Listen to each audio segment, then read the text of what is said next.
Aê, salve, salve, galerinha! Seja todo mundo bem-vindo hoje, né, na nossa mais uma aula aí com o professor Marcos sobre quem foi Yahvé, né?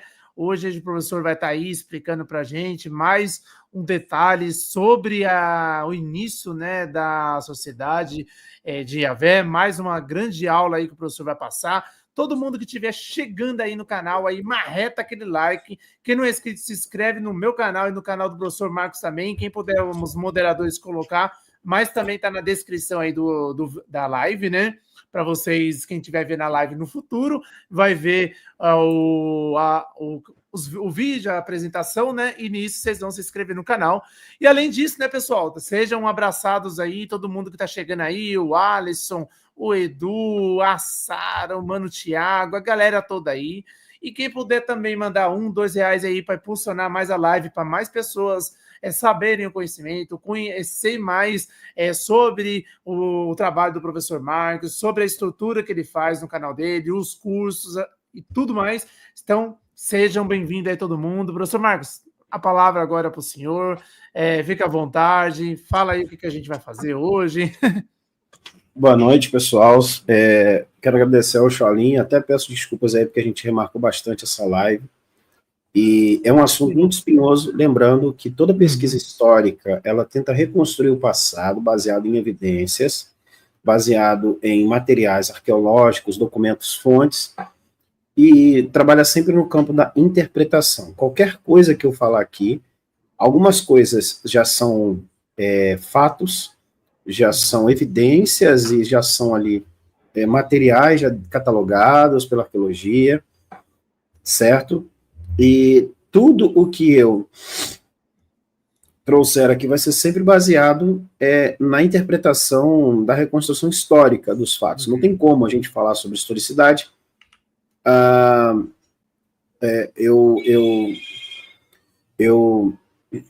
Eu temo sempre pela interpretação, ela está sempre baseada em materiais que evidenciam ali, de fato, tudo isso daí. Então, não é tão simples falar, principalmente sobre as origens de Yahvé, como, na verdade, aqui, ó, o próprio Thomas Homer já havia lançado uma obra. Na verdade, esse nome está errado, tá, pessoal? Essa obra aqui em inglês, o nome dela correto seria Invenção de Deus. Então, tem vários materiais aqui, mas hoje eu quero especificamente falar sobre o que, de onde vem a hipótese para as origens de Yahvé e uma nova e, acredito que, desbravadora análise pelo assiriologista Daniel Fleming, que esteve em meu canal, onde ele fala, na sua obra Yahvé antes de Israel, onde ele fala sobre o que foi o material que deu base para a interpretação do nome Yahvé. E também falarei um pouco do nome de Yahvé. Então, espero que essa live possa ajudar você no conhecimento, que você possa tecer argumentos críticos. Lembrando, eu não sou dono da verdade, mas trarei argumentos bastante plausíveis, e no final, eu trarei aqui, acredito que muitos do que aqui já estão, já conhecem a minha interpretação sobre Yahvé, mas eu trarei aqui no final, e também colocarei as falas do próprio autor da obra, Yahvé antes de Israel, sobre o que foi Yahvé. Beleza? Show de bola. Fique à vontade aí, Xane, quiser falar mais alguma coisa, receber o pessoal.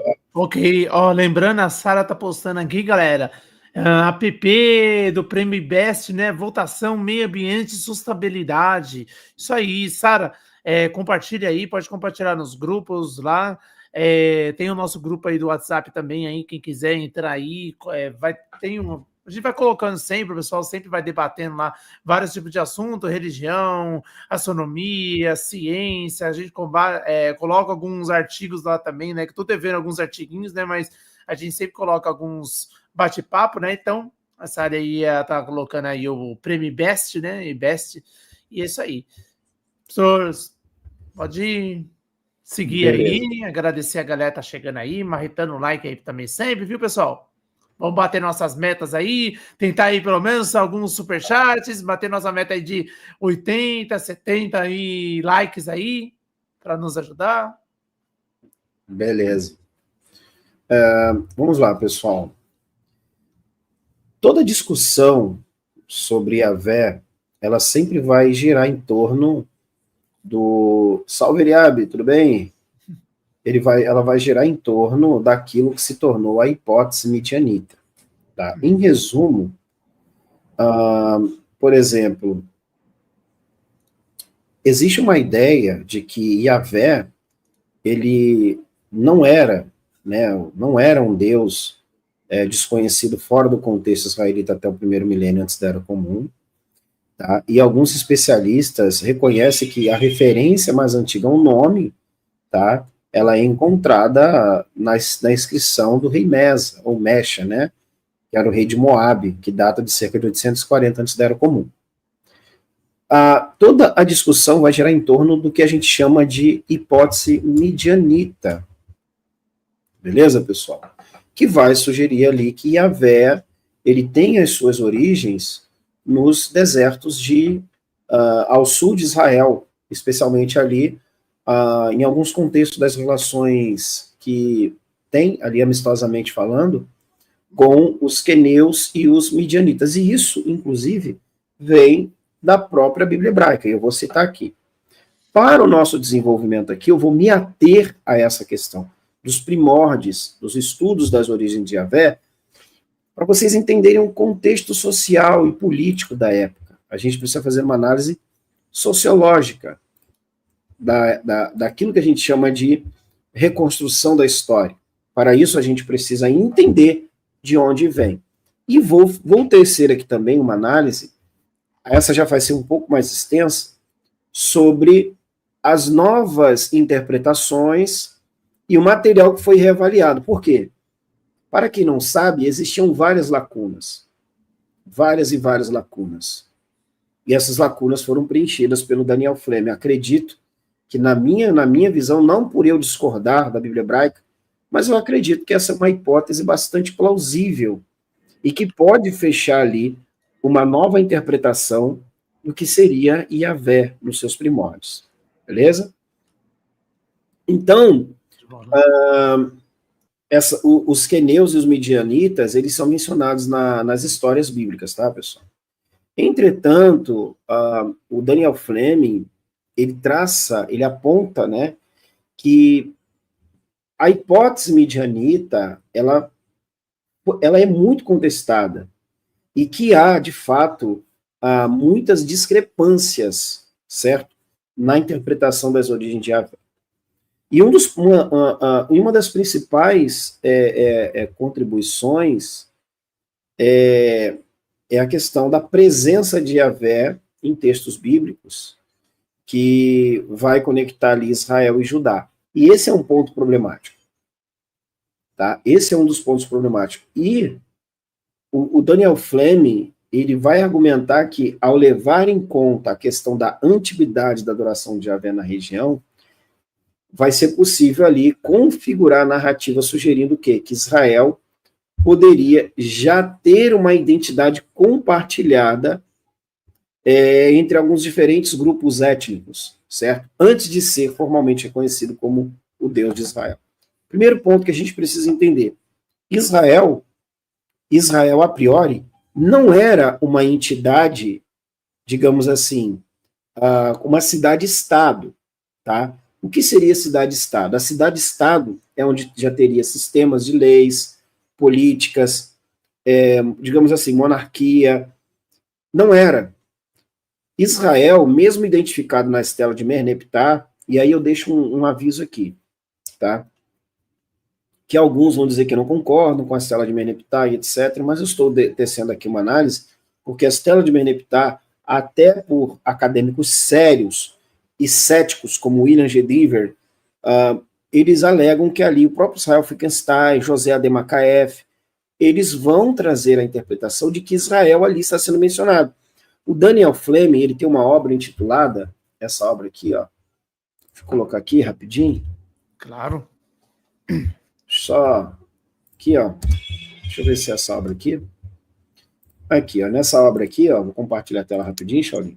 Uhum. Tá vendo aqui? É o legado de Israel em Judá, ou na Bíblia, em Judá, na Bíblia, onde ele vai dizer que Israel não era uma cidade-estado, era uma entidade política. O que isso quer dizer? Eles não tinham um terreno bem firmado, eles se agregavam, se juntavam com outras entidades políticas ali na Palestina, ali em Canaã especificamente, e tentavam, de certa forma, se unir por não ter um exército fortificado, não ter militares, armamentos. Então precisavam se unir a outros grupos, para quê? Para poder unir forças e lutar contra algum invasor, algum opressor. No caso também, a gente vai ver nas telas de Merneptah, o próprio faraó Merneptah, falando que venceu Israel. Só que Israel parecia sim ter uma certa importância, mas não era essa entidade propriamente dita. Mas Israel, posteriormente, passa a ter um reino. O reino de Israel era muito mais amplo do que o de Judá. Parece que o Daniel Fleming, quer ver se não me falha a memória? Aqui, ó. Aqui, ó. E também tinha aquela junção, né, professor, sobre as 12 tribos, né, em torno Sim, de Yahvé, mas né? Essas tribos aí, elas nunca existiram propriamente dito. Pode ser alguma releitura, enfim. Política, né? É uma questão política. O Daniel Fleming alega que Judá é inventada posteriormente e agregada à Bíblia hebraica, tá? Como um reino, assim, exatamente, propriamente dito. Mas que Israel teve um reino. Israel, de fato, teve um reino. Isso a gente não pode contestar. Sendo que... deixa eu ver aqui... Sendo que essa política ali na Palestina fazia com que em reinos vassalos, né, pequenos reinos vassalos, e se encontra o opressor. E quem era o opressor naquele caso? O próprio Egito, uma vez que o Egito dominou por cerca ali de 3 séculos a Palestina. 3 séculos, após a expulsão dos Ixos, beleza? Então, vamos lá. Então, o Daniel Fleming, partindo dessa análise que ele traça na sua obra Yahvé antes de Israel, um dos pontos que ele partilha é que ele propôs revisar as evidências egípcias, que ele apontou ali uma associação entre Yahvé e os Chassu no século XIV. Mas, professor Marcos, esses Chassu, vou tentar explicar aqui também quem são esses Chassu, beleza? Eu vou falar sobre esses Chassu. Muito do que se fala sobre o Chassu tentam associar com os hebreus. Isso parece estar errado. Alguns vão interpretar, eu preciso ter honestidade aqui, de que alguns vão, talvez, interpretar como hebreus, mas parece que a conta não fecha. Tá? Porque ora dizem que esse grupo pode fazer parte dos hebreus, ora dizem que os rabirus eram os hebreus também. Mas isso parece não bater. Certo? Isso parece não bater. Então, o Daniel Fleming também traz uma abordagem muito ampla, falando sobre os Chassu, certo? Que esse grupo, ele aparece em inscrições egípcias. Só que os Chassus também era uma unidade, era um grupo pastoril que vivia numa determinada região. E haviam pequenas subdivisões dentro da terra dos Chassu, tá? Então, o que ele defende? Ele vai defender que essa relação deve ser considerada seriamente nas análises sobre as origens de Yahvé. É o que o Daniel Fleming defende. Porque apenas parece que quando surge essa hipótese ela começa a ser cunhada, parece que em 1800 alguma coisa. Depois que ela foi transformada, não era uma hipótese, era uma pesquisa, enfim.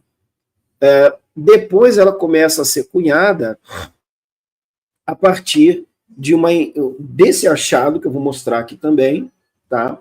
Achados que você tem ali em Soleb e Amara Oeste.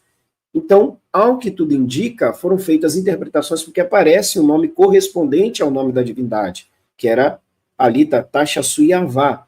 Mas juntamente com esses nomes, com esse nome, aparecem outros nomes, que eu vou trazer aqui também. Sendo que todos esses nomes, e eu vou deixar para o final, estavam relacionados a outras questões. Tá? E depois eu vou dar uma ênfase para poder traçar uma linha de raciocínio para vocês entenderem. Então, o Daniel Fleming, ele enfatiza que o texto, tá? O texto ali, o nome ali, não necessariamente poderia trazer uma interpretação tão aprofundada como foi se colocado, certo? Uhum.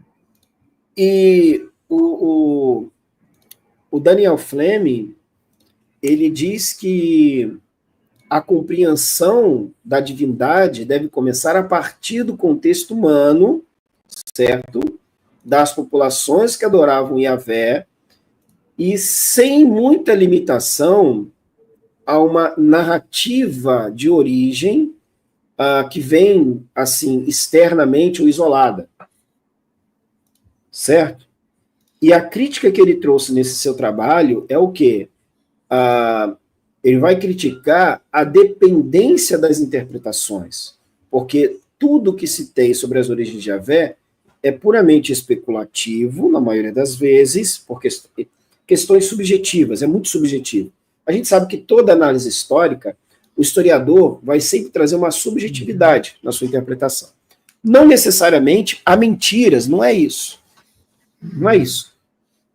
Porém, vai estar baseado na Bíblia hebraica. E aí você tem um texto, parece que em Êxodo, e você tem um Cântico de Débora, certo? Parece que em Juízes. Então, tudo isso daí é muito especulativo. Mas o texto parece carregar uma ideia de Yahvé vindo do sul. Então, o Daniel Fleming, ele vai também criticar a dependência dessas interpretações convencionais, tá? E o que ele faz? Ele começa uma reavaliação da história religiosa de Yahvé, tá? Que ali ele vai integrar uma nova perspectiva sobre a interação entre esses grupos que ali viviam, certo? E eram diversos grupos ali na região, e ele vai trazer também uma reconsideração da relevância do deserto do sul, certo? Na formação da identidade de Yahvé. Então, ele conclui e ele vai destacar a importância de novas investigações. Ele começou a trazer isso. Então, ele reúne uma equipe para fazer toda uma reavaliação das origens de Yahvé. Certo? E aí, qual é a priori? Qual é a priori? A gente vai trabalhar com a hipótese midianita, que foi descrita por o nome dele é Joseph, acho que é Blenkinsop, tá? E outros estudiosos, certo? Então, a hipótese midianita descrita por esse acadêmico, né, e outros estudiosos, o que vai trazer? Vai trazer uma argumentação que Yahvé, o Deus de Israel, teve as suas origens entre povos nômades do sul, tá? Que estão relacionados aos midianitas e queneus, que são os principais pontos, que são os principais grupos. E aí aqui está. Mas será que a hipótese midianita está correta? Quem eram os queneus? Porque a Bíblia menciona esse ramo. E por que os queneus? Você vê ali o sogro de Moisés, quando Moisés se encontra com o sogro dele, certo? E ele parece ser um dos sacerdotes de Yahvé. E aí eu separei alguns pontos aqui. Primeiro ponto, a linha de evidência. certo? A linha de evidência. A hipótese midianita é fundamentada em 4 linhas principais de evidência. Primeira, história de Moisés e Midian, certo? Lá em Êxodo 2, 18. Referências a Yahvé vindo do sul, certo? Vindo do sul, em poesias antigas, e aí você tem o Cântico de Débora, como mencionei, em Juízes 5. O nome Yahvé em textos egípcios do século XIV e XIII, associados à região de Seir. A interpretação de Caim como ancestral dos queneus, indicando uma antiga adoração de Yahvé. Então, a hipótese midianita e quenita é baseada na Bíblia hebraica, porque ao que tem-se interpretativamente falando, é que os queneus são aqueles que descendem de Caim. Só que aí tem um ponto. Caim é um mito fundante. Caim é um dos descendentes ali, diretamente de Adão, certo? Que não passa de um mito fundante. Então, os queneus também passam a ter uma importância posteriormente na Bíblia hebraica. Porém, estamos falando de um mito fundante. Isso tudo para correlacionar uma descendência.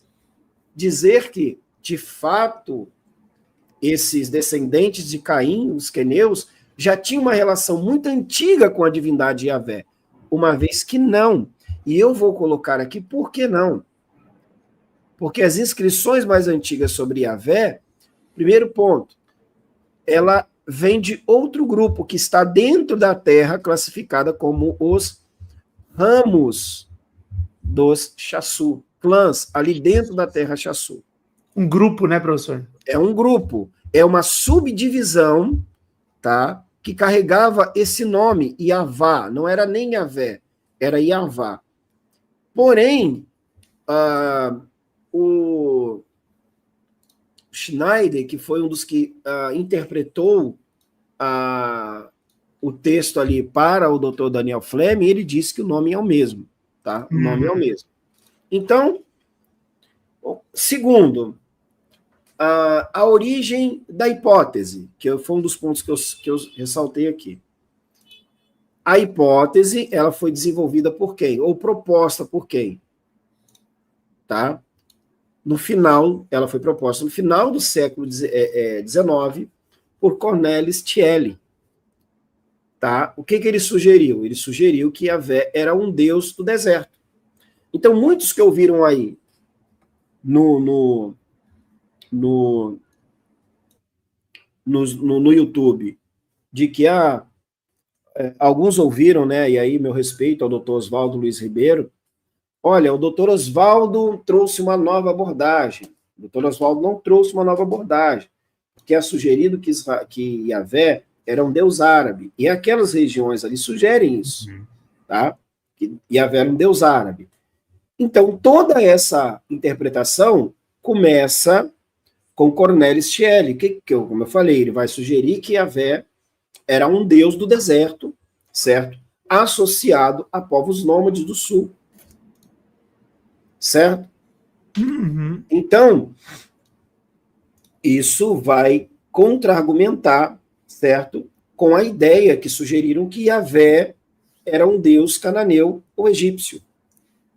E ali começa todo esse desenvolvimento, toda essa análise, hipoteticamente falando. Lembrando, pessoal, toda nova abordagem que surge é válida, mas ela precisa de um início, ela passa por um processo, precisa se firmar como uma hipótese, e depois, ela, com vários anos, hoje a hipótese midianita e quenita, apesar de estarem aí, mas é uma hipótese interpretativa baseada na Bíblia hebraica.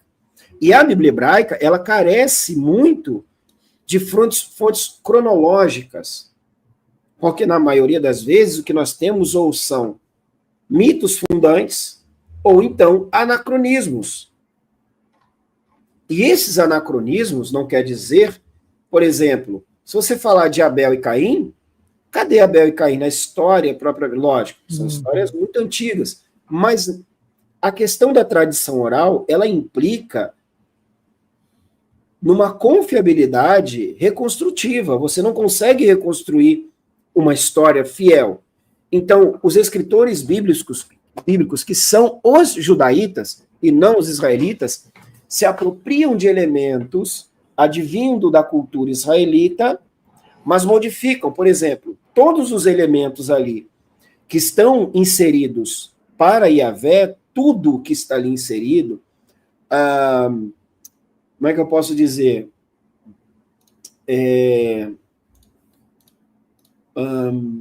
Por exemplo, epítetos, poderes, certo? Tudo isso que está ali inserido em Yahvé advém da divindades cananitas, como, por exemplo, Yahvé é escrito como vindo sobre as nuvens, como um general de guerra, o senhor dos exércitos, o que descreve Baal como um Deus bondoso e zeloso, um idoso, o que descreve Yahvé. Então, todas essas atribuições, atributos que tem dessas outras divindades, são agora inseridas dentro ou para essa divindade chamada Yahvé. Então, esse é um dos pontos. E aí tem um desenvolvimentos arqueológicos históricos. Tá? E aí um outro ponto que eu destaquei, que é, desde sua formulação, tá? A hipótese ela evoluiu com descobertas arqueológicas. Tá? E vários novos entendimentos da literatura bíblica. E as interpretações que se tem hoje modernamente falando, consideram a poesia bíblica como possivelmente mais antiga e mais confiável que a prosa, o que fornece informações sobre práticas e crenças religiosas. O texto ali, por exemplo, os textos em Juízes parecem reconstruir esse estado primitivo de Israel, literalmente. E eu já citei em várias lives que eu fiz, uma das questões interessantes que o texto de Juízes ele promove, ou ele faz com que se entenda. Por exemplo, é-nos dito que Israel, quando sai ali do Êxodo, quando passa por aquele período, ele sai do Egito, vai para o Êxodo, vai para aquela peregrinação no deserto, parece que eles saem com mais de 1 milhão de pessoas. Quando se estabelece no Egito, há todo um processo, não é no deserto, há todo um processo. Moisés começa a treiná-los, eles aprendem, fabricam armas. Olha que interessante, eles fabricam armas. Cria-se um exército, Josué está à frente do exército. Parece que Israel já começa a ter a sua própria fabricação de armas e também Israel está ali inserido num contexto em que eles já aprendem a guerrear. Tá? Agora, olha que interessante. Lá no texto de Juízes, que já é bem posterior, digamos assim, vamos seguir uma cronologia bíblica. O período dos Juízes é o período em que não tem mais ninguém no comando. Josué já foi. E aí você tem o primeiro líder após Josué, que é Otiniel. Otiniel é um dos primeiros líderes. Posteriormente vai passando por outros líderes. Quando chega no período ali que Saul é colocado como rei, e o exército de Israel, que era muito fragmentado, desce até os filisteus para comprar armas, amolar armas. Mas espera aí, lá atrás, se você pegar, Israel já tinha o seu próprio arsenal, já tinha o seu próprio meio de fabricar arma. Por que precisaria descer e pedir aos filisteus para poder afiar suas armas, entende? Grupos armados, né? Então, ao que tudo indica, essa obra de Levíticos de Juízes, parece ser uma das obras que mais se enquadra num período, porém não é datado daquele período exatamente. Parece considerar ali um período necessariamente histórico, mas não foi esse período histórico da coisa que aconteceu ali. E Israel, esse texto ali do Juízes, tem um anacronismo, é uma retroprojeção daquilo que de fato foi a antiga Palestina ali, porque vários grupos ali segmentados, guerreando, e isso vai de acordo com as cartas de Amarna, mas o autor coloca como sendo Israel o protagonista daquele período. Coloca Sansão e por aí vai. Mas não necessariamente você tem os israelitas ali como protagonista. Até porque, se você colocar Josué 11 e Juízes 5, você vai ver que em Josué 11, os israelitas vencem o rei Jabim. Em Juízes 5, Canaã ainda está na mão do rei Jabim.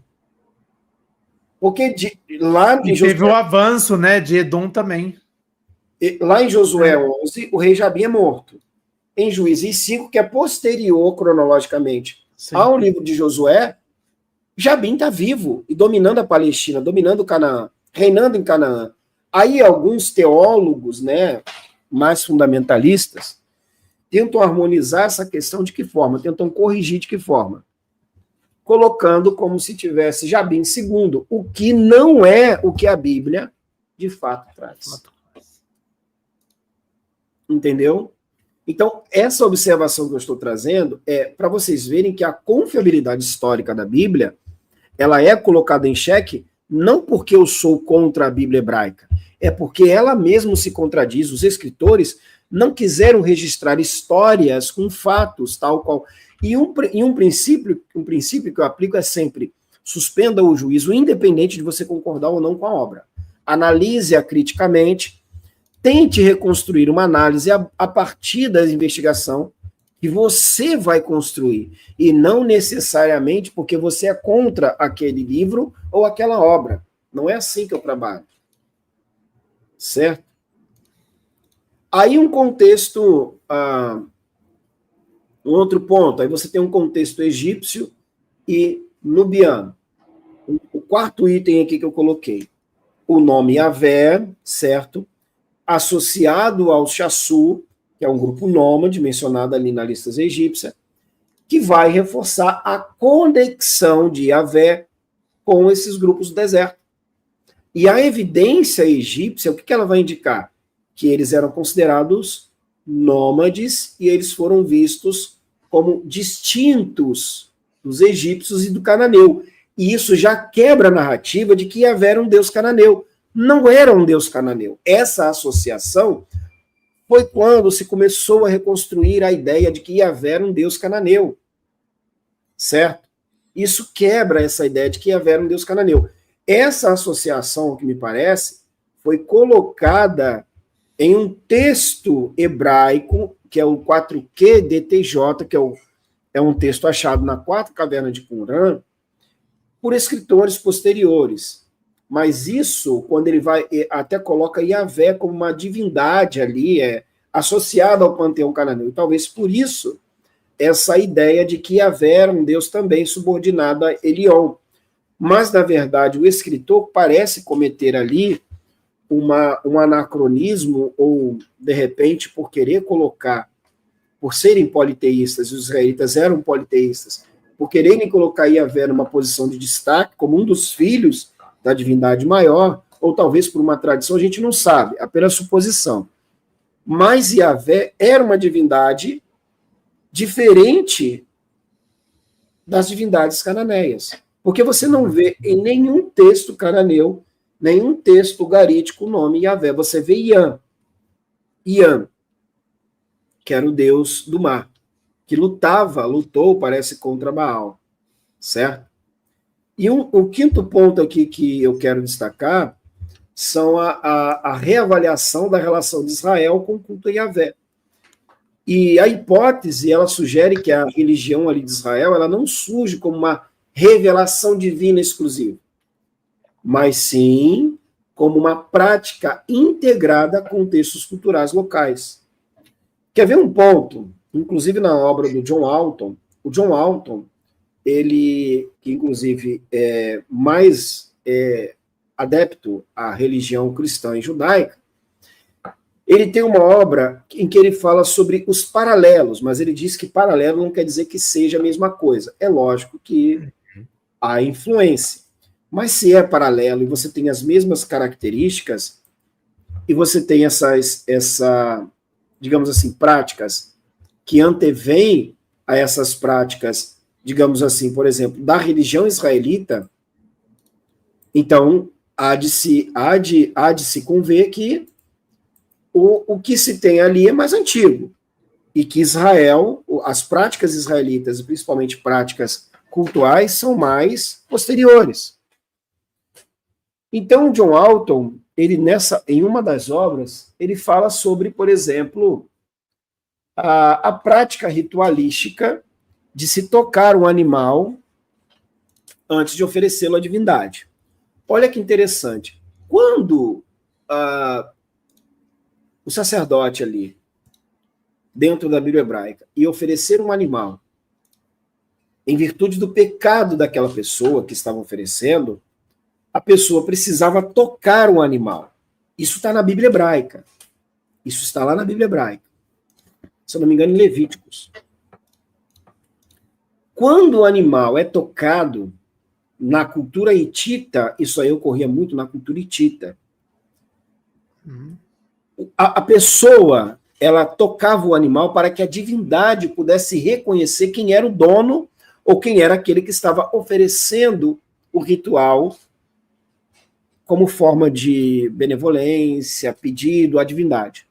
Mas espera aí, se essa prática é mais antiga, então os autores bíblicos se inspiraram nessa prática, trocaram a divindade. E tem um ponto.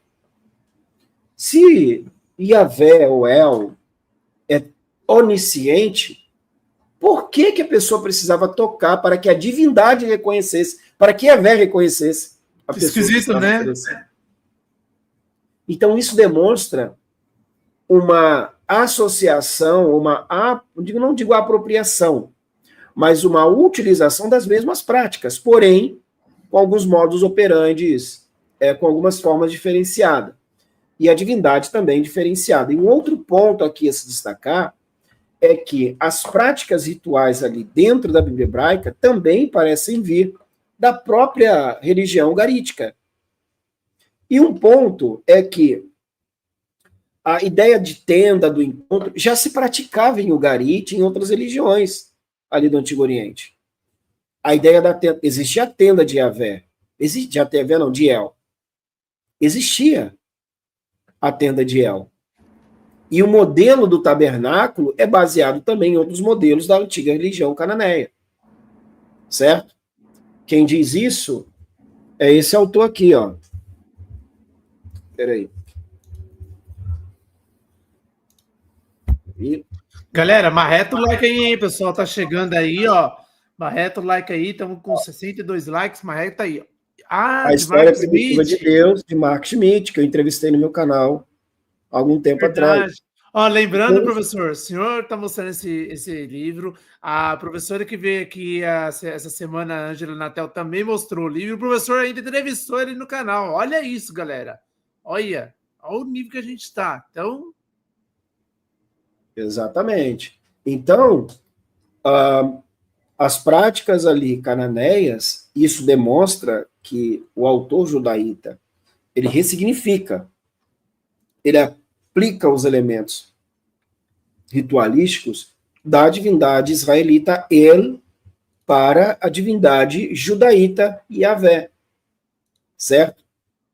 Então, a hipótese vai sugerir, certo, que a religião de Israel, ela não surge como uma ideia de revelação de Deus ou divina exclusiva, mas sim como prática integrada a contextos culturais locais, que é o que eu estou falando. A oferta sacrificada, a oferta anual abatida, isso já existia em Ugarit. Então, se vocês perceberem, Ugarit era uma cidade ali, portuária, na antiga Canaã, e é justamente de onde emerge Israel. Então, essa confusão que se tem de que Israel, de que Yahvé era uma divindade cananeia, surge por causa dessas associações. Certo? Dessas associações. Mas não que Yahvé era uma divindade cananeia, Yahvé era uma divindade judaíta. Correto? Então, Yahvé, ele poderia ser considerado uma divindade que emerge ali organicamente a partir das integrações sociais e culturais daquela região, certo? Daquela região, assim como a própria, ou as civilizações ali cananeias, certo? Então, essa divindade parece vir de fora? Sim, parece vir de fora. Mas havia uma integração entre outras civilizações ali, em outras culturas. Até porque o Garit tem uma obra intitulada, quer ver essa obra aqui, ó?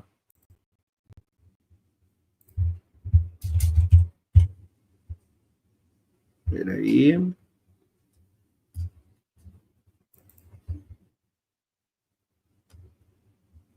Estou falando aqui no Multi. Tirando a política religiosa, né, professor, do século que influenciou, né, motivo deuses, Deus, os conflitos, né, do Oriente com o Sul, o Norte, né? Pessoal, essa obra aí é o que eu falo. Essa obra aí é uma das que explica muito o contexto de Ugarit. Por quê?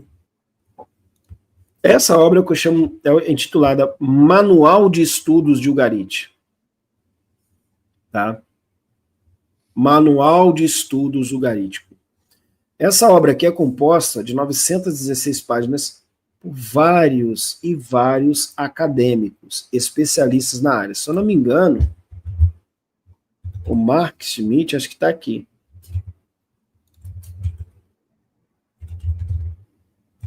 Deixa eu ver aqui. Deixa eu ver se ele se encontra aqui nessa obra. Não, acho que ele está no banco de dados ugarítico. O Ugarit, gente, é uma das cidades mais antigas. Ela já existia há muitos anos, 6.000 antes da Era Comum. Nossa. Tá? Assim como Jericó. Então é uma cidade muito antiga e é uma cidade portuária. Ali havia integrações com outras sociedades. Certo? Então, essas sociedades, elas tinham uma conexão muito forte com o Ugarit, porque o Ugarit era uma das zonas ali mais visitadas, por ser uma cidade portuária. Tá? Então, tudo o que se fala de Ugarit, muita gente já torce o nariz, já vai falar de Ugarit. Não, é porque é o contexto da época. Então, havia essa integração, havia essa socialização, essa troca de culturas ali. Beleza? Outro ponto. Ponto 6 aqui. Ó. Eu ainda estou na introdução, tá, pessoal? Ainda não entrei na análise detalhada. A gente ainda tem análise detalhada. Por isso que eu falo. Quando as pessoas falam na internet qualquer coisa, os outros acham que aquilo dali não é a verdade. Mas eu trago os dados detalhados, eu vou nas entrelinhas, para a gente poder compreender aquela análise ali. Não é eu chegar aqui e falar qualquer coisa. Tá? Então, vamos lá. As implicações, o item 6 que eu coloquei aqui, são as implicações culturais e sociais.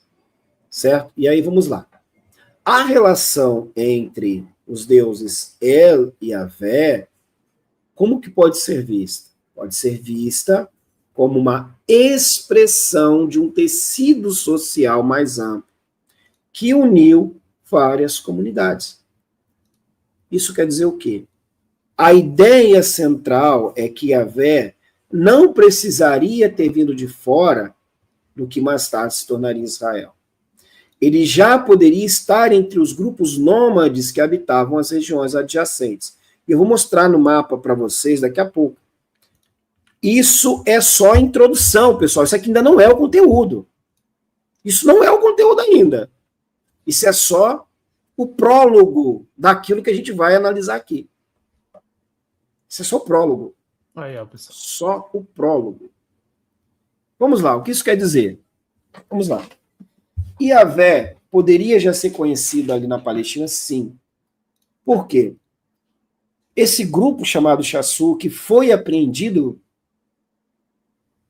pelo exército egípcio, pelas forças militares egípcias,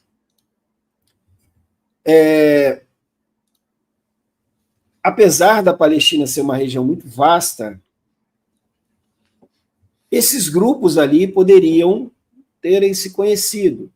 E como o Garit era uma cidade muito, mas muito, olha a importância aí, muito conhecida, certo?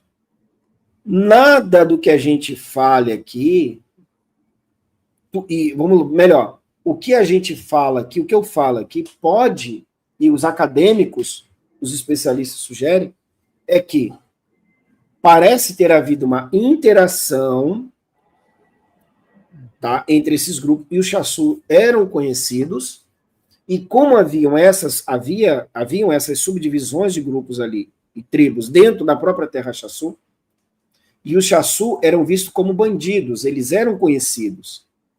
Tanto é, e aí é que entra as cartas de Amarna, que nas próprias cartas de Amarna, os Chassú são mencionados como bandidos que ficavam à espreita. Então, detalhe, na Palestina, então essa integração social entre Israel, que também vivia ali nas terras altas, e parece que depois gradualmente eles vêm descendo, então parecem ter tido contato. Esse contato parece que pode ter havido também no cativeiro, Babilônia, aí já é uma outra história. Mas vou mostrar, com base em documentos, fontes, mapa reconstruído a partir da arqueologia, que isso não era difícil. Isso quer dizer que o Deus ou a divindade Yahvé era israelita? Não. Porque Israel, até o seu nome indica, o seu nome teofórico ali, que tem um sufixo, o elo, terminativo elo, vai indicar a divindade que eles adoravam. Certo? Então, essa concepção de que Yahvé, olha, Israel adora, não. Houve uma junção, eles harmonizaram o texto para indicar, os judaítas, para indicar que Yahvé era o mesmo Deus israelita, mas não eram. Não há como fazer isso. Não há como fazer isso. Certo? Então, a relação entre entre os deuses El e Yahvé, ela vai ser vista ali, tá, como essa expressão de um tecido social mais amplo, que pode ter tido essa união das várias comunidades. Certo? E aí, no item 7 que eu separei aqui, é a conclusão e crítica. Então, a crítica atual, pessoal, a hipótese medianita, o que ela vai propor?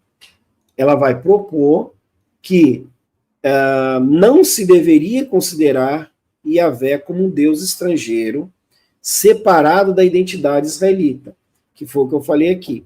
Essa hipótese, ela traz a ideia de que Yahvé era um Deus só. Só que ele tinha, por exemplo, um texto que sugere isso é Gênesis. Não, é Êxodo, perdão, é Êxodo. Que ali coloca ali as falas É Êxodo? Da fabricação dos altares? Não é isso não. Quer ver rapidinho, ó. Rapidinho. Peraí.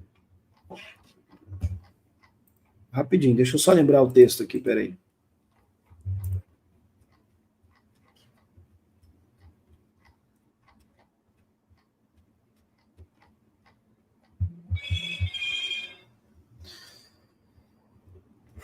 Eu esqueci o texto aqui que diz assim, ó. Eu sou Yahvé, eu apareci a Abraão, Isaque e Jacó, mas ao meu nome eu não me dei a conhecer. Mas eu apareci a Abraão, Isaque e Jacó como El Shaddai. E essa ideia sugere que Yahvé, é Gênesis 6, 7, se eu não me engano, Gênesis 6, o neto de Abraão, o neto de Noé, Enos, neto de Adão, Enos, é um dos descendentes de Adão, né? Ele menciona Yahvé. Então parece que Yahvé era uma divindade muito antiga, mas não. É um texto harmonizado, adaptado, para se dar a ideia de que Yahvé já era conhecido desde os primórdios da humanidade. Mas não era. Tá? Então, o que nós temos, na verdade, são harmonizações. Então, a crítica ali, né, a hipótese, a crítica, né, atual à hipótese medianita, ela vai justamente trazer uma ideia, propor que não se deveria considerar Yahvé e os vezes 6.3. Obrigado. Depois eu vou pegar o texto aqui e colocar, tá? Calma aí. Vamos lá. Caramba, esqueci o nome do material, cara. Calma aí. Ó, a galera tá chegando aí, pessoal. Marreta o like aí, viu? Ó, o Francisco depois tem uma pergunta aqui, ó, do El Shaddai. Se não me lembro errado, era alguma divindade do deserto. Não, é o Shaddai, porque assim, eram várias divindades, tá? Shaddai, depois eu coloco aqui. Vou responder as perguntas, mas deixa só para não perder alguém aqui. Não, tranquilo. Eu esqueci o nome do trabalho aqui, cara, que eu tenho um trabalho aqui. Deixa eu pegar aqui um outro material aqui. Até me desculpe aí, cara, porque eu não pensava nessa... É porque a gente vai argumentando, e aí com o decorrer da live... Sim. A gente vai lembrando de outros materiais que a gente pode utilizar, tá? Para a gente poder argumentar aqui, tá? Legal. Espera aí. Aqui, eu acho que eu achei.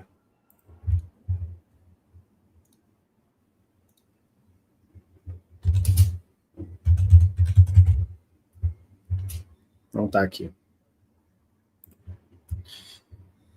Bom, enfim, eu vou tocar aqui, depois eu vou lembrar o nome do material. Beleza. Tá? Vamos lá.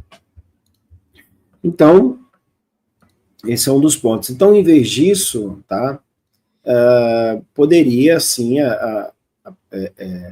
apresentar ali elementos de uma cultura compartilhada em evolução. Então, o texto sugere o quê? Que, ao compreender Yahvé como parte de um ambiente regional, e aí em que sentido? Que supostos adoradores de Yahvé, ou esse nome, já existia em uma determinada região, mas não com altares, com templo, nada disso, tá? Então a gente pode evitar simplificações que, numa narrativa de importação cultural e religiosa. Então, resumindo, a hipótese medianita, ela reflete uma tentativa de compreender as origens de Yahvé dentro de um contexto que valoriza ali as influências culturais e sociais locais, tá? E também vai desafia especialistas ali, certo? As perspectivas que o veem como um Deus isolado ou externalizado. O que isso quer dizer? Que essa hipótese medianita para as origens de Yahvé, ela traz uma visão de que Yahvé era uma divindade isolada, uma divindade que não interagiu com nenhuma outra divindade local, nenhuma outra sociedade. E isso pode trazer uma concepção, até mesmo para a interpretação religiosa, de que Yahvé era uma divindade exclusiva, que se revela única e exclusivamente a Moisés. Certo? Então, acho que eu lembrei aqui o nome aqui. Peraí. Bom, então seria uma divindade separada. Isso. Lembrei aqui. Peguei aqui o material, agora que eu lembrei aqui. Tá?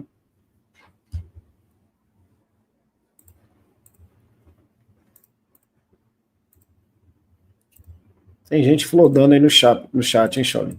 Eu vi, deixa eles aí. Chegou o Caco Rocha. O Caco Rocha. O mais herege do mundo é o Caco Rocha. Isso é herege. É o homem mais herege do mundo. Isso é herege. Eu chamo de herege porque ele é herege. Compartilha essa tela aí para mim. Opa, claro. Aqui, ó. Tá vendo aqui, ó? Isso aqui, que no caso, isso aqui através da hipótese documental, uma outra ideia. É Êxodo 6, do 3 ao 2. Aqui, olha só que interessante, ó.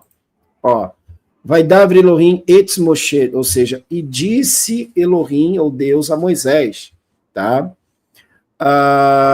Vai Omer Elai, Ani e Ervá. Aqui você já vê aqui uma segmentação de duas mãos, dois segmentos. Elohim, e aí a hipótese documental trabalha com a hipótese eloísta, e a hipótese e a escola javista. E aqui diz assim, ó, e disse Deus a Moisés, eu sou Iavé. Aí aqui, ó, Vairá el Abraão, ó, eu apareci a Abraão, el Itzahak, ou seja, e a Isaac, ou para Isaac, né, porque aqui nós temos uma preposição aqui que é para, tá? Para Isaac. Aqui, ó, e para Yaakov, ou seja, Veakov, tá? Ve el Yaakov, aqui, ó. Be el Shaddai, ou seja, como é o Shaddai, tá? Ushmi Yervá, tá? Mas, ou entretanto, porém, Yervá, aí Lo, aqui nós temos uma negação, tá? Lo, Nodá iti Lahen, ou seja, mas o meu nome não dei a conhecer. E olha aqui que interessante. Deus também falou a Moisés e disse, eu sou Iavé. Eu apareci a Abraão, Isaac e Jacó, como é o Shaddai, mas pelo meu nome, Iavé, não me dei a conhecer entre eles. Aí eu falei lá em Gênesis 4:26, fazendo a correção, falei 6, mas é 4:26, nós somos informados de que as pessoas começaram a invocar o nome de Iavé na época de Enos, neto de Adão. É aí que mora o anacronismo. Certo? O anacronismos. Calma aí rapidinho.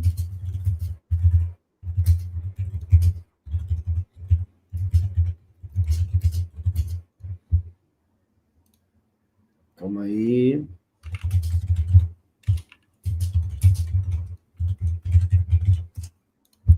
Beleza? Então vamos lá. Fala, Gabriel, tudo bem? Gabriel aí, tamo junto. Então, essa é uma das propostas sobre Iavé. Esses itens aqui que eu coloquei. Beleza? E aí tem um outro ponto, tá? E aí foi feita uma revisão desse material. Certo? Quem é que fez a revisão? Tá? Isso, Shaolin, isso mesmo. Tá. O Daniel Fleming, ele fez uma revisão, certo? E ele começou a trabalhar juntamente com uma equipe especializada na ideia sobre o que era Iavé, o que foi Iavé. Beleza? Vamos lá. Primeiro ponto, ainda sobre um ponto sobre a hipótese medianita. Beleza? Sobre a hipótese medianita. O que o Daniel Fleming abordou ali em alguns pontos? Ele propôs uma nova abordagem para entender as origens de Iavé em relação a Israel. Ele destacou várias evidências e interpretações. Primeiro ponto, revisão das evidências. Daniel Fleming, ele enfatiza a importância de revidar as evidências históricas relacionadas a Iavé, começando por Iavá, da terra Chassu, que remete a registros egípcios antigos.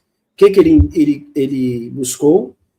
Ele buscou entender essa evidência e sugerir que qualquer análise de Iavé deve considerar suas raízes em contextos muito anteriores à formação de Israel. E agora a gente vai começar, eu vou analisar aqui junto com vocês, vou pegar aqui, ó. Aqui. Primeiro ponto. Quem foi o Chassu? Tá? Quem foram os Chassu? Depois eu vou partir para a análise do material. Já está na tela, tá, Shaolin? Aí já. Boa. O Chassu. O que o Daniel Fleming trouxe como os Chassu? Vamos lá. Ele vai dizer que, após suas identificações iniciais, os dois textos principais com o nome Iavé foram examinados junto com a parte de um estudo de 1971 por Givion, que é o Rafael Givion, que continua sendo uma referência principal para os Chasu, uma classe de pessoas atestada especificamente na documentação do período imperial do Egito. É esse período aqui, o século XV e XII, quando o Egito distribuiu uma presença na Síria e na Palestina, no Levante, na Núbia, rio acima, no Jordão, e nas margens da Líbia, para os escribas egípcios, a categoria Chasu serviu de alguma forma para definir uma população importante na Ásia, tá? A leste, numa época em que o Egito estava construindo um grande reino na terra por todos os lados. Beleza?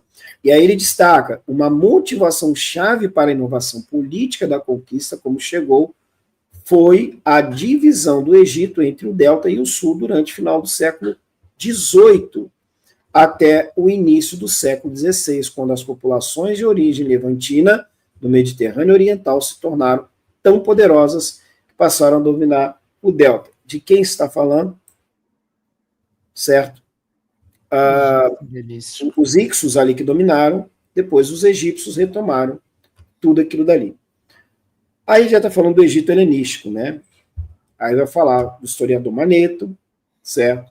É relatado como tendo chamado a 15ª dinastia em particular, período dos Ixos, de domínio estrangeiro no Egito, que terminou quando os governantes do Alto Egito em Tebas derrotaram o reino separado do norte e reunificaram a terra sob os auspícios egípcios tradicionais.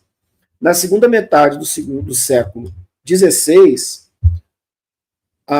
Amossis I e Tutmés I invadiram a Palestina e a Síria e iniciaram a hegemonia egípcia de longo prazo na região. Então, vejam só, talvez com interesses territoriais duradouros a serem garantidos, fontes egípcias que tratam de assuntos em terras ao leste e ao norte, especialmente na Jordânia e na Síria moderna, inicialmente ao cunhar o termo Chasu, tá? Aqui, ó, o Chasu, pessoal, esse S aqui, que tem um acento invertido, na verdade é um Shin, tá? É um Shin que corresponde a SH, por isso a pronúncia é Chasu, tá? E veja que esse 3 aqui, ó esse sinal aqui que tem um formato de 3, tá? É como se fosse um kamatz. O kamatz em hebraico, na verdade, é igual ao A, perdão. Eita. Em hebraico aqui, deixa eu colocar aqui, hebraico, aqui, ó, é igual ao nosso A mais aberto. Então, e aqui, ó, eita, pulei aqui a bagaça. E aqui, ó, daí esse S aqui, esse outro Shin aqui, já é um Sim, que corresponde ao S, daí Chasu. E esse Vav aqui, ó, esse Vav aqui, tá, é como se fosse um Shurik, tá? E vai corresponder ao Vav, que é igual ao U, daí Chasu, certo? Então, começaram a acuar o termo Chasu, atestado pela primeira vez nos reinos de Tutmés II e Tutmés III, que vai de cerca de 1492, 1479 e 479 a 1425 a.C. A própria palavra apresenta possibilidades rivais dos verbos egípcios e semíticos, vaguear do primeiro e saquear deste último, com referência particular ao hebraico bíblico. Então, os Chassus eram grupos nômades, ou seja, eram nômades, igual está ali, tá? E na coleção de Gibeon, que inclui todas as restrições escritas desconhecidas do nome, bem como representações pictóricas, tá? Com que vêm a ser trajetórias e características típicas. 62 documentos do Novo Reino refletem um período de interação com os Chassu vivos, tá? Então, eles eram descritos ali, tem narrativas ali externas. Esse é um dos pontos que eu quero colocar. Agora, olha aqui. Aqui está toda a análise que eu tirei dali. E olha só que interessante. Este desenho egípcio aqui parece representar, em termos egípcios, o Chassu. O Chassu. Beleza? Isso daí é um texto, pessoal. É um hieróglifo. Tá? Eu não sou especialista em hieroglíficos, não sou. Estou apenas representando aqui o que foi desenvolvido por egiptólogos. Beleza? Isso aqui é um anel lá em Soleb. Eu vou mostrar no mapinha, que traz esse nome Chassu. Então, eles eram conhecidos, eram vistos como bandidos, tá bom? E vejam bem, de acordo com a maioria significativa dos estudiosos, segundo Daniel Fleming, conclui que a primeira questão... Aqui já é outra coisa, deixa eu pular aqui, ó, perdão. Aí ele vai falar sobre a terra Chassu em 2 listas egípcias. Aí ele vai dizer que em 1947, Berdinaz e Gredsford, acho que é Gredsloff, é isso, publicou um artigo sobre Edom em fontes egípcias, que observava uma referência ao nome Yahvé em uma lista do reino de Ramsés II. Essa lista ela data de 1279 a 1213, antes da Era Comum, encontrada em Amaraués, na Núbia, rio acima no Sudão, com a permissão de Micaela Schiff de Ordine, a escavadora do templo de Amon, nas proximidades de Soleb, Rafael Giveon, em 1974, publicou outra referência ao mesmo nome do reinado de Amenhotep III, cerca de um século antes, ou seja, de 1390 a 1352. Então, tudo isso daqui, pessoal, foram publicações de especialistas na área, apontando que havia um nome ali mencionado, mas com a grafia Tachassu Yavá, tá? Da terra Chassu Uziavá. Olha só que interessante, tá? Um deles era o nome que se assemelha a Yahvé. E na publicação da lista Soleb, Giveon chamou a atenção para uma terceira fonte, uma longa lista de Midnet Rabu, datada do reino de Ramsés III. Qual é?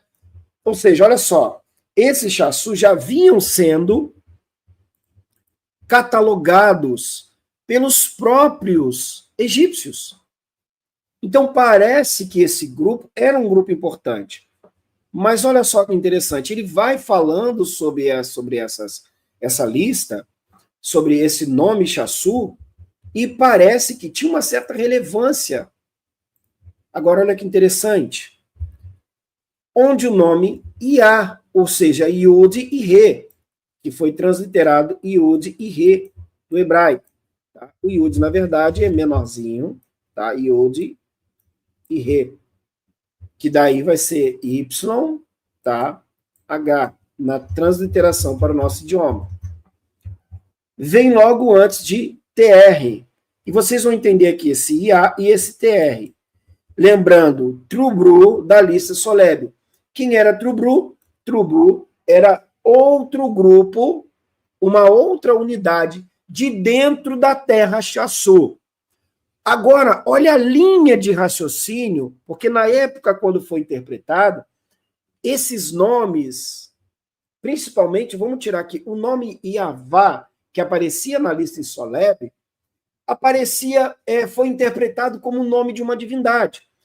Porém, na mesma lista, dada pelos escribas egípcios, aparece o nome Trubru. E é aí que chamou a atenção para o Daniel Fleming e sua equipe para uma reavaliação desse nome.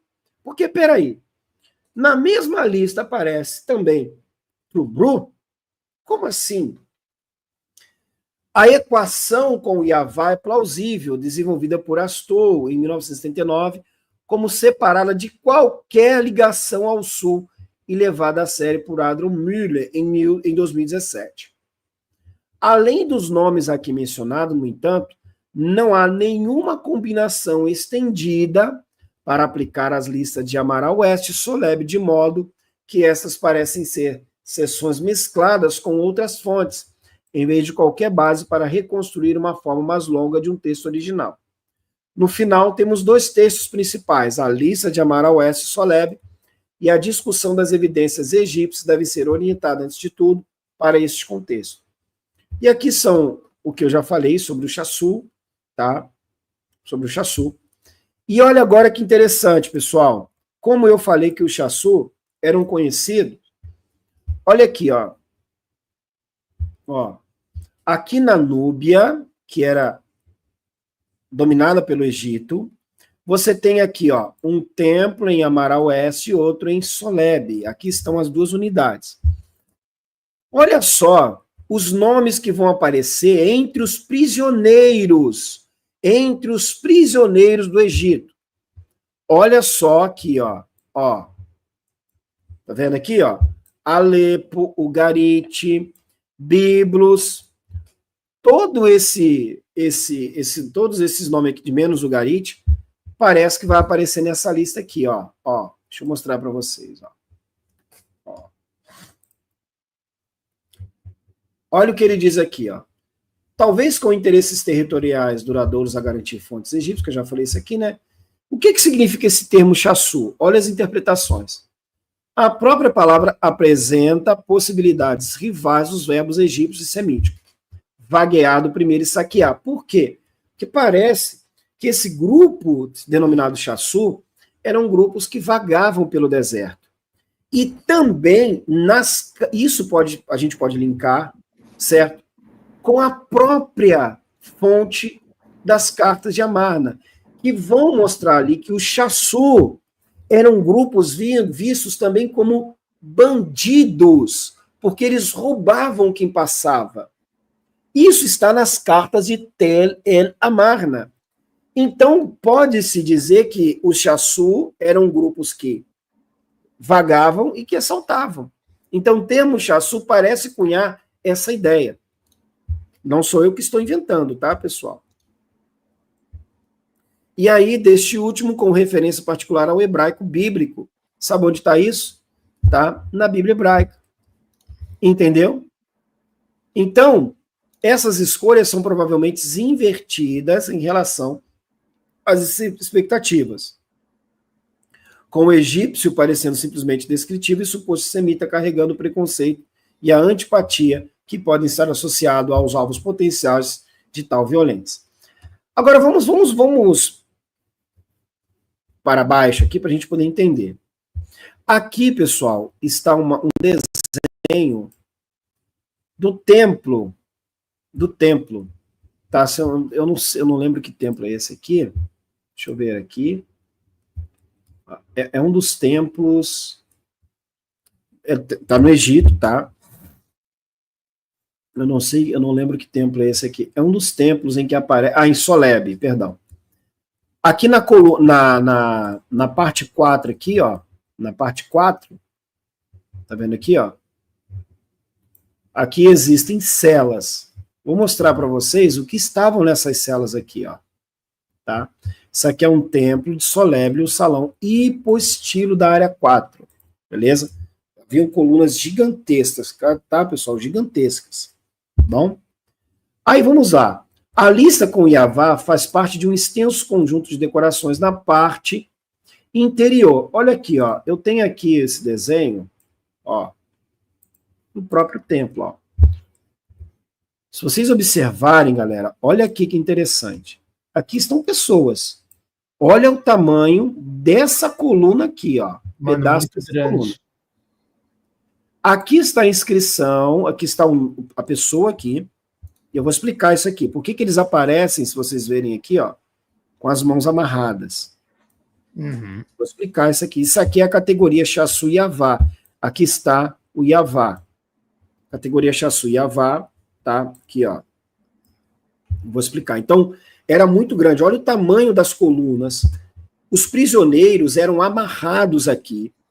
E os egípcios os colocavam como demonstração que estava dentro do templo egípcio. Então, eles faziam uma espécie de procissão com os prisioneiros e apresentavam aos povos, ao povo egípcio, para demonstrar força sobre os inimigos. Então, essa amostra aqui para vocês verem como que o Egito dominava aquela área e com força e poder. Tá bom? Então era assim que eles apresentavam seus prisioneiros. Então vamos lá. Podia ser facilmente visto em procissões com prisioneiros amarrados e insígnias escritas para identificá-los. Então já temos uma pista aqui do que eu vou falar. Cada insígnia ali representava um grupo, mas não uma divindade. Prestem atenção.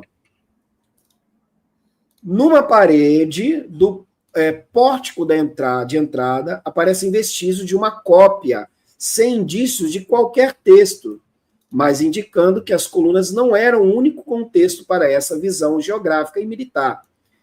Como o próprio Schiff Giordini, como a própria escavadora Schiff Giordini, ela argumentava. Aí, no interior do templo, a área 4, fora do centro sagrado, possui 24 colunas, 12 de cada lado. Vou fazer o seguinte, como presente ao pessoal da live, tá? Como presente aí ao pessoal da live, para maiores detalhes, eu vou deixar esse material para vocês lerem, mas eu vou resumir aqui o que tem aqui, tá bom? Vou mandar para o Shaolin, ele vai colocar logo após a live o link do Google Drive para vocês baixarem, para vocês lerem esse material e entenderem. É um presente aqui, um compromisso que eu assumo com o Shaolin. Então, logo após a live, vou mandar para o Shaolin, ele vai fixar o link lá nos comentários e dar esse material de presente aí para vocês, tá bom? Vamos lá. Olha só que interessante, ó. Os Chaçu fazem naturalmente parte da esfera asiática e, portanto, da porção norte do salão, embora os escavadores tenham prometido uma nova tradução das listas das colunas de Soleb. No próximo Soleb 6, o volume real foi dedicado à memória de Schiff Giordini, sem a contribuição crucial. A versão mais completa da lista geográfica completa continua, portanto, a de Givion. Aqui, ó. Tá vendo? A coluna N5 do salão hipostilo, prisioneiros do conjunto 6. Aqui, ó. Tá vendo? Aqui está a inscrição, Yavá. Tá? Mas será que Yavá, aí vem a cereja do bolo, ali vai categorizar, vai indicar uma divindade? Faça uma enquete aí, ô Shaolin. Opa. Será que Yavá ali vai trazer a ideia de uma divindade? O que vocês acham, pessoal? Tá carregando aqui, beleza. Ó, responda a enquete ali. Vou tirar a enquete que eu tinha feito aqui, dos likes. Agradeço a galera ter mandado like, né? Todo mundo entrou aí e deu like. Então, enquete. Então, como que é, professor? Será que Yavá... Yud, Re, Vav e 3, tá? Bota assim, Yud, Re, Vav, aí você bota Y, H, perdão, Yud, Re, Vav, Y, H, W3, Y. W3, tá. Isso. Era uma divindade? Coloque aí na enquete. Então vamos lá, vamos entender. Beleza, galera? Vamos lá? Sim ou não, né? Isso, sim ou não? Beleza. Beleza? Eita. Eu não sei escrever mais português, galera. Comecei a escrever em inglês divindade. Deixa eu copiar para você aqui, ó. Não, eu consegui. Eu não estava sabendo escrever divindade, ó. Não, divindade. Será que Yavá era uma divindade? Pronto. E aí? Respondam a enquete aí. Vamos Responda ver, aí, galera. eu já coloquei a enquete, hein, galera? Responda aí. Valendo, a fim de compreender, olha o que o Daniel Flame faz. Ó, que ele faz o seguinte: a fim de compreender adequadamente o contexto de referência de Soleb e Yavá, o conjunto completo de decorações de coluna exige consideração. Em primeiro lugar, cada nome é associado a um prisioneiro amarrado. E as imagens desse prisioneiro variam para corresponder à visão egípcia de diferentes populações estereotipadas. Então a gente precisa entender. Quem categorizou aqui, quem colocou esse nome aqui, quem deu esse nome aqui, Yavá, quem o catalogou ali em inscrições egípcias foram os escribas egípcios, tá? Não é que eles deram um nome, eles catalogaram ali. Imagina-se, portanto, que o Egito subjugou todo um mundo circundante, que é grupos que haviam ali ao redor, até os alcances do mundo egípcio, tá? De diversos povos, com os seus soldados agora desfilando diante do Egito, do seu rei e talvez de todo o mundo divino. Então vamos lá agora para entender essa figura aqui. Aqui nós temos a coluna, né, desenhada ali, ó. Aqui está a entrada do templo, tá vendo? A entrada do templo. Aqui estão as celas. Olha aqui, ó. Você tem a coluna N9, você tem, ó, alguns nomes aqui muito estranhos até, ó. Pirrilo, tá? Punti, etc. Aí tem Chassu, tá vendo? Katna. Aí você tem aqui, ó, Tiro, né, que é Tyro, Biblos, conforme mostrado no mapa. Aí você tem aqui, ó, Mostili, Brocken, e aqui vão outros nomes, Tanak, Askelon, Canaã, tá vendo, ó? E por aí vai. Aqui, na coluna N4, estão aqui, Chassuland, quer dizer, os nomes ali do pessoal do grupo da Terra Chassu. Vamos entender agora. Vamos ver o que os especialistas colocam. Pessoal, o nome Yavá, ele aparece nessa lista aqui, juntamente com os da Terra Chassu. Beleza? Ele aparece aqui. Olha aqui que interessante. Ó. A coluna N4. Tachassu Trubru. Tachassu Trubru. Terra Chassu, os Trubru. Tachassu Yavá. Dos da Terra Chassu, os Yavá. Tachassu Shamet. Da Terra Chassu, os Shamet. O que isso quer dizer? O que isso quer dizer? Estes nomes aqui não estão relacionados a divindades. São grupos, eu vou mostrar isso, tá? Vamos lá.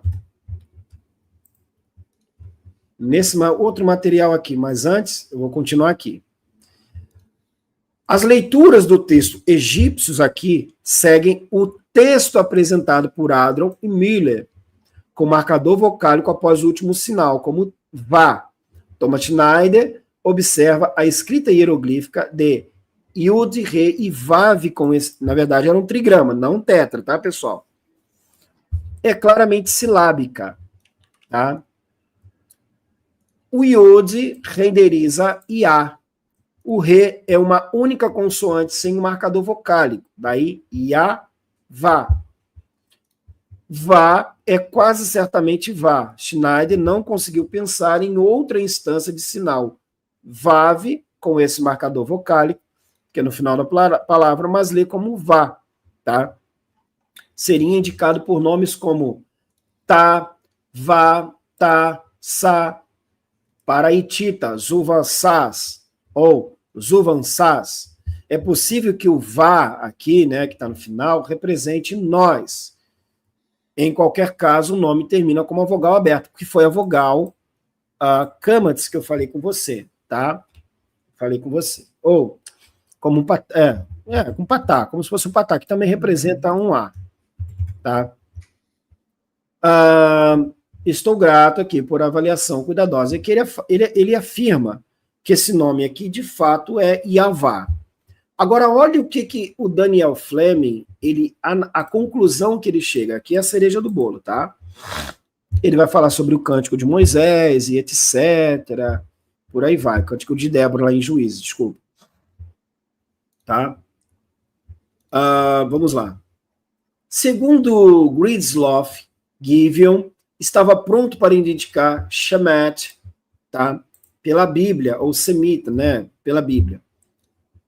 Em 1 Crônicas 2:55, que fornece um clã quenita que pode ser interpretado para se adequar à hipótese de Yahvé. Artuv tinha um objetivo diferente em vista, uma geografia sistemática do sul do Levante, de acordo com fontes egípcias, Novo Reino, em vez de uma coleção de todas as evidências Chassu. Mas, quando ele lança Jahu, que é Yahu, é uma inscrição que tem a linha elefantina, nas duas listas de terra Chassu, ele observa simplesmente, tá? O Chassu, terra de Yarro, é a área errante do clã dos adoradores de Yarro, Deus de Israel. Agora, olha aqui que interessante. Vamos pular aqui, ó. Quando despojadas da dependência circular da Bíblia, estas unidades da terra Chassu ficam sem identificação geográfica segura.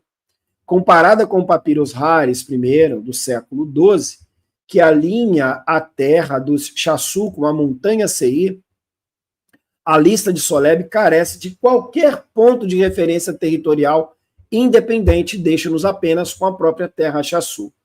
Agora eu vou explicar o que é Yavá.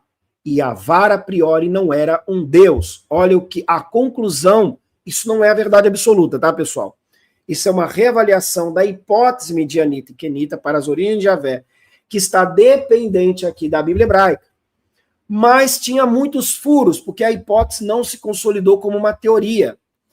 E o material arqueológico, olha o que justamente com o que eu coloquei aqui, ó. Todos esses nomes aqui, Trubru e Shemet, não indicam divindade. Por que Yavá ia indicar? Então, qual a conclusão dos especialistas?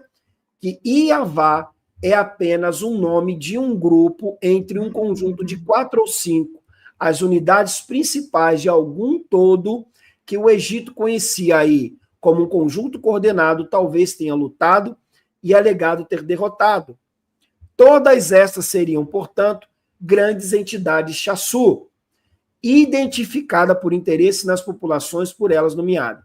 Nada na evidência egípcia indica que Yahvé refletia o nome divino. E eles colocaram aqui, o pessoal, na votação, 60% aqui foi no sim, que era uma divindade. Yahvé não era uma divindade a priori. Como isso se deu na construção a longo prazo, ninguém sabe. Mas o material egípcio identifica Yavá como uma unidade pastoril de dentro da terra Chassu. E aí a confusão que foi feita ao longo dos tempos foi justamente por causa da Bíblia hebraica. A construção da divindade, ninguém sabe como se deu, mas a divindade, a priori, não existia. Era o nome de um grupo pastoril e não de um Deus, não identifica um Deus a priori. Essa é a conclusão das novas investigações das origens de Yahvé. Certo? Então, Shaolin, eu já posso aqui concluir que Yahvé, não estou batendo martelo, tá, pessoal? É uma nova hipótese, esta sim, uma hipótese acadêmica. É uma hipótese acadêmica para as origens de Yahvé. Na verdade, há um material arqueológico, tá, gente? Isso não é invenção da cabeça do Daniel Fleming, tá bom? Mas isso foi produzido, antes que alguém pergunte como que isso foi produzido, eu vou deixar aqui, ó, a indicação do livro, tá? Aqui, ó. Esta foi a obra, tá? Do Daniel Fleming, né? Ela foi produzida por Oxford, tá vendo aqui, ó? Yahvé antes de Israel, por Daniel Fleming, que eu tive o prazer de entrevistá-lo no meu canal, tá bom? Pela Universidade de Nova York, perdão. Tá vendo? Pela Universidade de Nova York. Tá bom? A pedido de Mark Schmidt. Quem pediu isso para o Daniel Fleming foi Mark Schmidt. Então, aí. Beleza? Esse material ali que eu coloquei... Olha o pessoal mudando depois que o senhor colocou aqui, ó. Tava 60, agora pegaram os votos aqui, ó. Agora tá 60 que não. Vocês é foda, galera. Essa galera aqui, eu tô só de olho. E depois fica fácil. Caramba, hein, galera. Não, mas é bom porque... É bom que o pessoal tá aprendendo, né? Eu sei, a galera errou. Eu coloquei aqui 2 contas, eu coloquei aqui, ó. Uma para sim e outra para não. Só para atazarar a galera. Mas eu já sabia um pouquinho. Galera, quem puder mandar superchat, super stick aí no finalzinho aí, agradeço aí bastante, hein? Fácil. Não, então, galera, essa nova avaliação, ela está sendo endossada por vários acadêmicos, tá? Daniel Fleming, ele sempre me dá um feedback, eu passo mensagem por e-mail para ele, e ele fala, está recebendo críticas. Vai receber críticas? Vai receber críticas. certo? pessoal, Vai quero esse receber material. críticas. Vamos Porque liberar. é um novo material. E detalhe, tá, pessoal? O próprio Daniel Flemme, deixa eu pegar aqui, o próprio Daniel Flemme, que esteve no meu canal, ele explicou sobre isso daí. Deixa eu pegar aqui a entrevista. Aqui, ó. Calma aí, aqui. Deixa eu pegar o ponto certinho aqui. Mas, galera, sei que a galera quer adquirir o material, mas dê uma força aí no Shaolin, né? Não levou um superchat, hein, professor? Caramba, Poxa, galera, mão de vaca, hein? tá aí na tela aí, ó. Fazendo igual o Nicolas. Esse aqui é o Daniel Fleming, tá? Então eu entrevistei ele, o Richter traduziu. Tem a parte que ele fala aqui, ó. Well, but they were two kingdoms, right? But they shared a culture. Mas se você olhar enemy invader. It just sounds similar. She kills him. tem uma mulher chamada Yael. Yeah. Deixa eu pegar aqui o ponto. The group. Tem histórias individuais na Bíblia. Ele falou um negocinho de grupo. Say the year 1500. So 500 years. Estavam chegando aqui no território. Of Israel. Brasil. Quando Israel. por exemplo, o nome deles. Certo, mas Israel, um grupo à parte. So the thing of the battle, this overall name. Na própria obra dele, ele corrobora com o argumento dele, que ele fala da questão do nome teofórico, Yah. Tem palavras que você usa aí, que se o autor, you say that. Strength. Aqui, pessoal, ó, eu abri a obra com ele. Deixa eu falar uma coisa aqui, ó. Quando eu entrevisto essas pessoas, eu estou falando com PhDs, galera. Pessoas que têm uma capacidade muito grande de interpretação. E antes de bater um papo com eles, eu estudo a obra dos caras todinha, tá? Então, a obra dele, eu estudei praticamente tudo, pelo menos os pontos ali, sobre o Chassu, quem era. E eu abri a obra com ele e fui falando, ó, isso. Eu estudei a obra dele todinha. Sim, havia um grupo dentro da unidade Chassu, não era uma divindade, a priori. A divindade se desenvolve depois, tá? Aqui, eu vi porque na obra ele faz a citação, mas ele vai colocando embaixo as suas proposições. A priori, não se tratava de uma divindade, sim de uma... Aqui, ó, aqui é o momento que eu pergunto para ele, ó. Eu faço a pergunta para ele, se de fato, porque me acusaram, pessoal, deixa eu explicar aqui, me acusaram de ter deturpado a obra do Daniel Flemme, me acusaram, tá? Me acusaram. E eu sou uma pessoa que eu levo muito a sério aquilo que eu estudo. Talvez para alguns não seja muito sério essa questão de Bíblia, mas eu levo muito a sério a investigação, eu me dedico àquilo dali. E eu perguntei para ele, veja a pergunta que eu fiz. Faz a citação, mas ele vai colocando embaixo as suas proposições sobre a questão do nome, que, na verdade, a priori, não se tratava de uma divindade, sim de uma... É como se fosse uma insígnia, né? Perguntei se é isso, é como se fosse uma insígnia que marcava um povo. Espera, o nome Yahweh. Isso, Yavá. Yavá. Yes, if the name Yava was an insignia for these people, insignia para o povo, né? Para marcar o povo, né? Isso. If it was an insignia to mark these people. So I think that it was the name. Yes, that it was the name of one group of the Shasu people. But it was an insignia, like a symbol or something like that.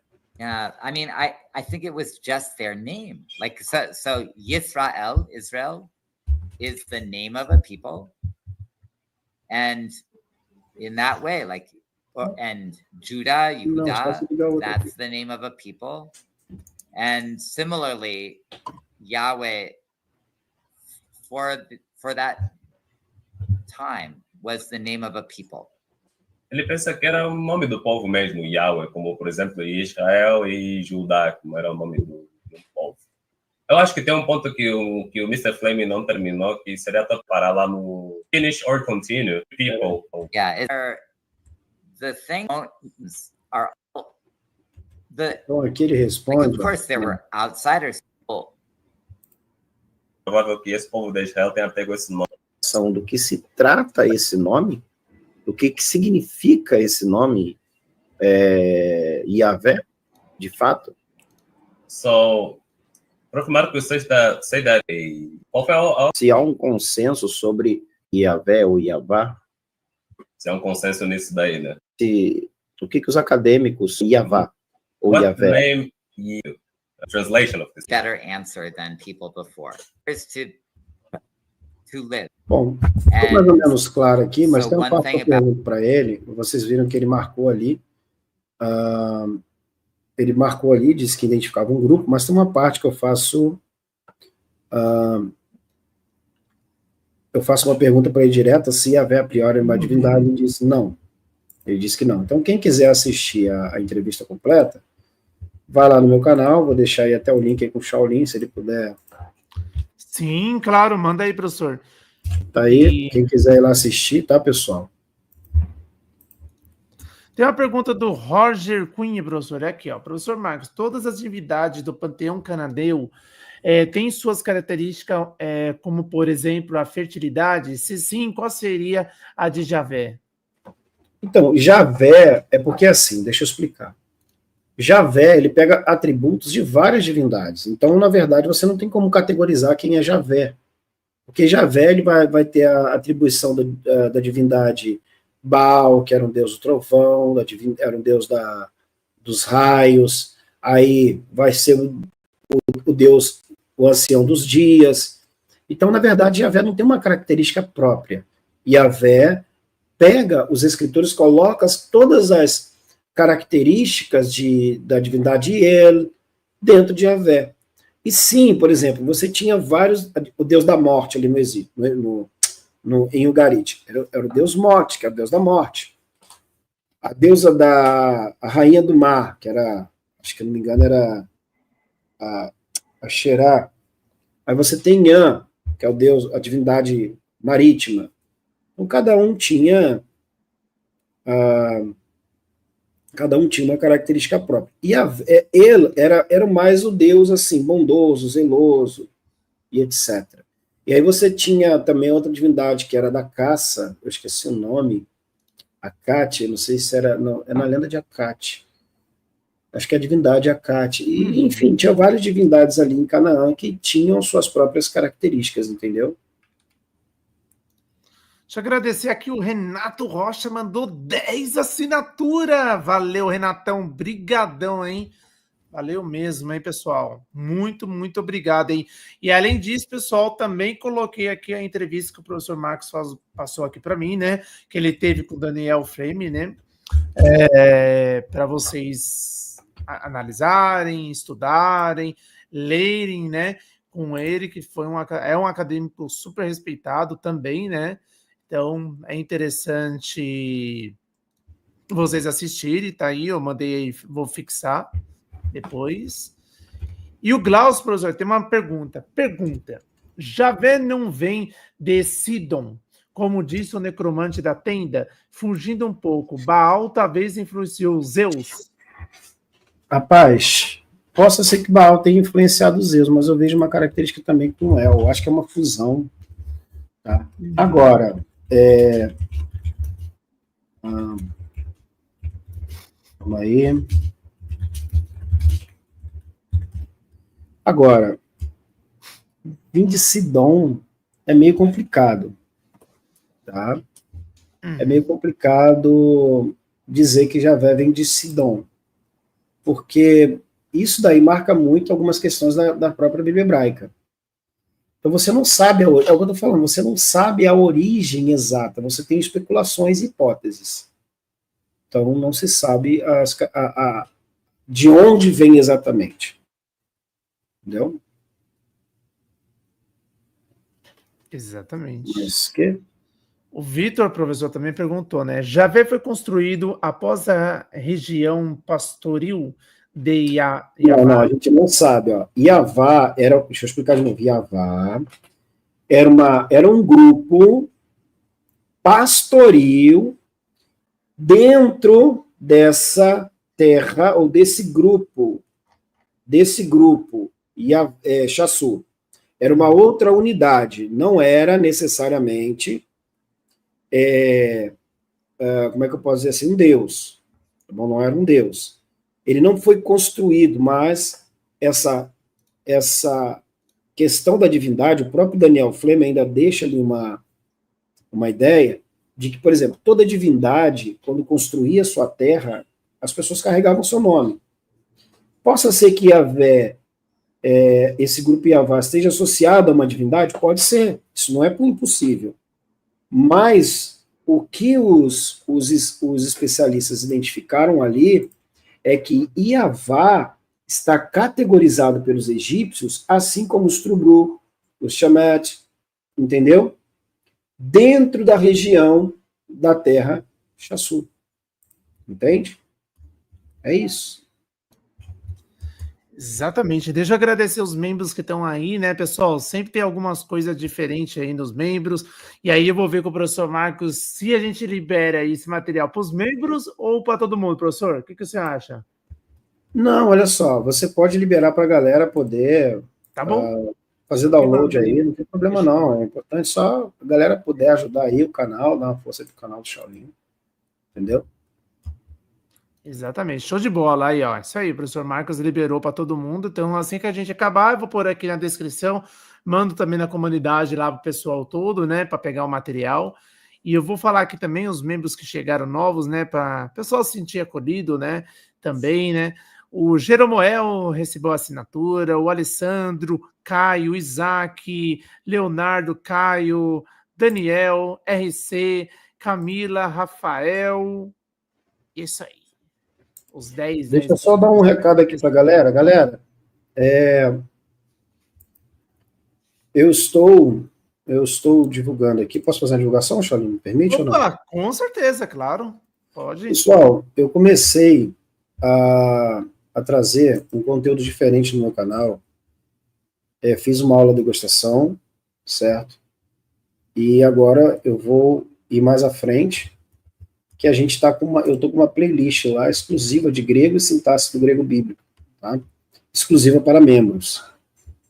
O valor está em torno de 20 e poucos reais, 30 e poucos reais, 34 reais, alguma coisa assim. Então, você que quer aprender grego bíblico, juntamente com sintaxe, se inscrevam lá. Um curso só de grego bíblico aí, pessoal, não é barato. Tá? Não é barato. E de hebraico bíblico, não é barato. Tá? O grego bíblico não é muito a minha praia, mas eu consegui dar conta aí de trazer algumas nuances. E de hebraico bíblico, quem quiser cursar hebraico, fazer curso de hebraico bíblico comigo, me procure, tá bom? Deixa eu só responder a última pergunta do Gabriel Mello ali. Claro. Essa aqui, né? Isso. Pode. Ele pergunta, né, professor, existe esse buraco na história de como Yahvé chegou a Israel? Houve alguma crise, uma tragédia natural para não encontrarem pista? Se bem que é muito antigo. Então, esse é o problema. A gente não tem registros. O registro mais antigo de Yahvé estão nas listas egípcias. Então, abater o martelo é muito complicado. Agora, as hipóteses e teorias que surgem como o Garit, né, ali é um centro de interação global para aquela região, global no sentido daquela questão ali, daquela regional ali, mas mundial para aquele povo. Então, possa ser que alguém, ou esse grupo, tenha se estabelecido ali nas regiões ao sul, e aí sim, regiões pré-árabes, tá? Então, fica muito difícil você dizer, bater o martelo, tá? Bater o martelo, dizendo que Yahvé, não sei o que, tal, Yahvé veio dessa. Não, é difícil.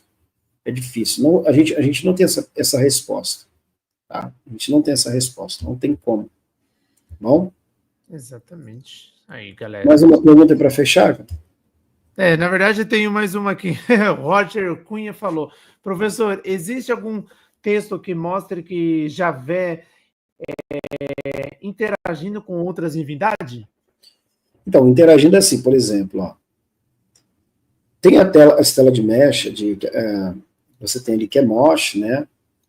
Chemosh, na estela de Chemosh, na estela de Mecha, né? Chemosh, ele não apenas ordena, né, que Mecha, ataque Nebo, aí está lá na linha 14, certo? Mas também ele manda restaurar a terra, né, de Merhadaba, tá? Para Moab. E ali, na linha 9, né, ele expulsa o rei de Israel, segundo o texto ali, né, diante de Mecha, na cidade de Yarra, na linha 19. No caso de Yavé e 2 dos reinos, continua difícil saber se Yavé teria recebido tal poder ali antes da escala expandida. O que a gente tem ali é a ideia de que Yavé, os altares de Yavé são despedaçados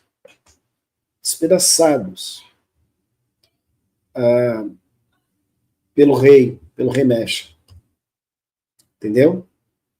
Então, o que se tem ali, inclusive, nada na Bíblia, tá, pessoal? Nada na Bíblia confirma a gente, tem uma confirmação segura ali em nenhum dos casos. Por exemplo, Saul e Davi, eles são apresentados como o quê? Como lutando sob o comando de Yavé. Certos? Uhum. Mas esses textos, eles podem ter recebido uma influência posterior da monarquia. Então,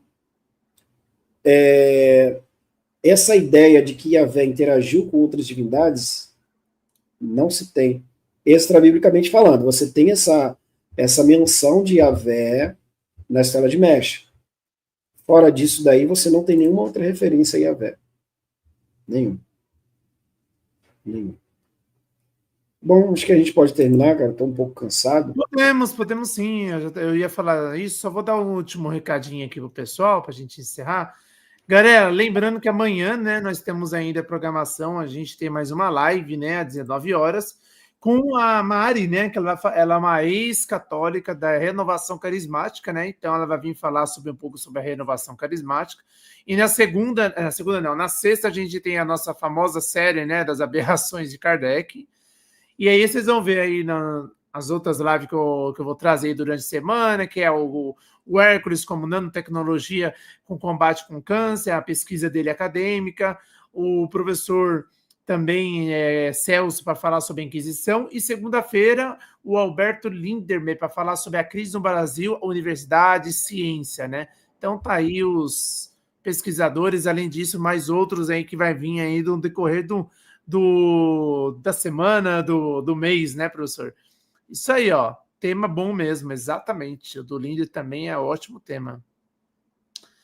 E é isso aí, professor Marcos. Agradeço mesmo pelo conteúdo, agradeço bastante aí a sua disponibilidade, o seu tempo. Sempre está convidado aí para aparecer sempre nas lives. O dia que você falar, eu quero fazer uma live de tempo X aí, você pode vir para a gente marca direitinho. E fica à vontade aí para vir divulgar.